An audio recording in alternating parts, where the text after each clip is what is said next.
Hello friends, good morning. तो आज हम लोग क्लास 10th की इंग्लिश की क्लास करेंगे, जो कि यूट्यूब पे बहुत ही कम मिलेगा आप लोग को। बिहार बोर्ड की क्लास 10th की इंग्लिश की क्लास करेंगे आज हम लोग। हमारे चैप्टर का नाम है द पेस फॉर लिविंग। तो चलिए हम स्टार्ट करते हैं। The pace for living. सबसे पहले यदि हम बात करें इस चैप्टर की, द पेस फॉर लिविंग क्या है। द क्या है, यहाँ पे आर्टिकल है। पेस यानी कि रफ्तार, गति। ठीक है। अब फॉर हो गया के लिए, लिविंग हो गया जीवन। द पेस फॉर लिविंग यानी जीने की रफ्तार, जीने के लिए रफ्तार। जीने की रफ्तार क्या है, यानी हमारी जो गति है, हमारी जो रफ्तार है आज की डेट में, वो कैसी है, कितनी बढ़ गई है, कितनी कम हो गई है, क्या है। तो द पेस फॉर लिविंग में यही लाइफ यानी कि जीवन की रफ्तार के बारे में बताया गया है। इसमें जो कवि है अपने बारे में बताते हैं बेसिकली। तो द पेस फॉर लिविंग की राइटर की बात करें, राइटर, नरेटर, ऑथर जो बोलिए, तो इसके राइटर हैं आर.सी. हचिंसन। कौन है? आर.सी. हचिंसन। यानी इनका फुल नेम है रे कॉटन हचिंसन। इसके बाद यानी इनका फुल नेम क्या हो गया? रे कॉटन हचिंसन। यदि इनकी जन्म की बात करें, इनका जन्म हुआ था 23 जनवरी 1907 को, और ये मरे थे कब? 3 जुलाई 1975 को। इनका जन्म भी हुआ था लंदन में, और ये मरे भी कहाँ? लंदन में ही। दोनों लंदन में ही, मतलब जन्म भी लिए लंदन में और मरे भी लंदन में। तो सबसे पहले इस चैप्टर के बारे में बात करें कि द पेस फॉर लिविंग जो है वो क्या है। एक्चुअल में वो स्टोरी है, ऐसे है, ड्रामा है, प्ले है, क्या है वो। तो देखिए, कोई कोई बोलता है कि ये जो है द पेस फॉर लिविंग ये ड्रामा है। एक्चुअल में जब इस स्टोरी को पढ़िएगा, ये पूरा चैप्टर को पढ़ने पे ऐसा लगता है कि ये ड्रामा है, एक प्ले है। लेकिन कोई कोई बोलता है कि नहीं, ये ऐसे है। आर.सी. हचिंसन इसको प्ले बताते हैं, ड्रामा बताते हैं। तो ऑप्शन के अकॉर्डिंग हम लोग इसका आंसर देंगे। कुछ भी हो सकता है। ऑप्शन में कोई एक ही देगा, या तो प्ले देगा, या ड्रामा देगा, या एस्से देगा, या स्टोरी देगा।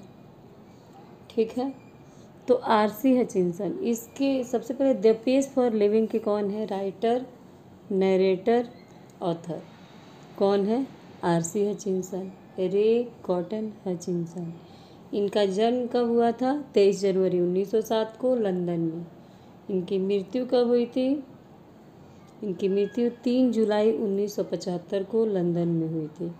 और एक चीज़ याद रखिएगा, आर.सी. हचिंसन जो हैं, इनको ब्रिटिश नोवेलिस्ट भी कहा जाता है, और इनको ब्रिटिश नोवेलिस्ट कहा जाता है। और ध्यान दीजिए, उस टाइम में, मतलब जिस टाइम में ये थे, उस टाइम में इनको बहुत ही अच्छा माना जाता है कि ये जो थे ब्रिटिश नोवेलिस्ट, यानी ये बहुत ही अच्छे नोवेलिस्ट थे उस ज़माने में। ये काफ़ी फेमस नोवेलिस्ट थे, काफ़ी ज़्यादा मतलब अच्छे थे ये।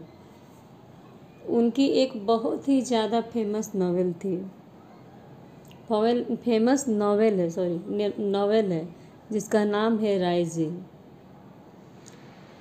ये जो राइजिंग नॉवेल है, इसको चुना गया था बुकर प्राइज़ के लिए 1976 में। 1976 में इस राइजिंग नॉवेल को बुकर प्राइज़ के लिए चुना गया था। बुकर प्राइज़ किस एरिया में दिया जाता है, किस क्षेत्र में बुकर प्राइज़ दिया जाता है? साहित्य के क्षेत्र में दिया जाता है, जो लेखन का कार्य करते हैं, लिखने का काम करते हैं। तो ठीक है, यही बुक ध्यान दीजिएगा। ये जो राइजिंग है, ये पब्लिश्ड हुआ था सितंबर 1976 में, यानी छपी थी, पब्लिश्ड हुई थी पूरा। ये पब्लिश हुई थी सितंबर 1976 में, और ये मैन बुकर प्राइज़ यानी बुकर प्राइज़ के लिए ये शॉर्ट लिस्टेड हुआ नवंबर 1976 में।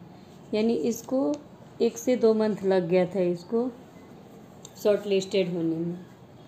ठीक है, ये एक चीज़ याद रखिएगा कि यही जो राइजिंग नॉवेल है, इसी को लिखते लिखते इनकी डेथ हो गई थी। यानी इनकी लास्ट या आखिरी नॉवेल जो है यही राइजिंग है। ठीक है, यदि इनकी एजुकेशन की बात की जाए तो ये जो एजुकेशन यानी कि इनकी जो प्राइमरी शिक्षा जो किए थे, प्राथमिक शिक्षा प्राइमरी लंदन में ही किए थे, और बीए की डिग्री ऑक्सफोर्ड यूनिवर्सिटी से की है। ये बीए कहाँ से की? ऑक्सफोर्ड यूनिवर्सिटी से। इनकी वाइफ का नाम था मार्गरेट ऑन जोन्स। इनकी वाइफ का नाम था मार्गरेट ऑन जोन्स। ठीक है, और ये टोटल कितनी नॉवेल लिखे थे? नॉवेल टोटल लिखे थे ये 17, और शॉर्ट स्टोरीज लिखे थे टोटल 28। तो ठीक है, एक बार हम लोग फटाफट देखते हैं। सबसे पहले द पेज फॉर लिविंग क्या है? ये स्टोरी भी हो सकता है, ऐसे भी हो सकता है, प्ले भी हो सकता है, ड्रामा भी हो सकता है। ऑप्शन में जो होगा वो मार देंगे।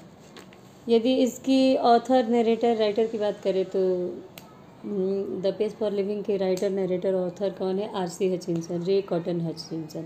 इनका जन्म हुआ था 23 जनवरी 1907 को लंदन में, और इनको ब्रिटिश नोवेलिस्ट भी कहा जाता है। ये मरे थे 3 जुलाई 1975 को, लंदन में ही मरे थे।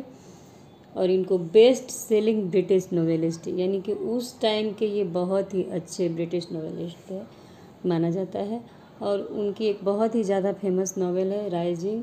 और इस राइजिंग को ये राइजिंग जो है पब्लिश हुआ था सितंबर 1976 में, और शॉर्ट लिस्टेड हुआ बुकर प्राइज़ के लिए 1976 नवंबर 1976 में।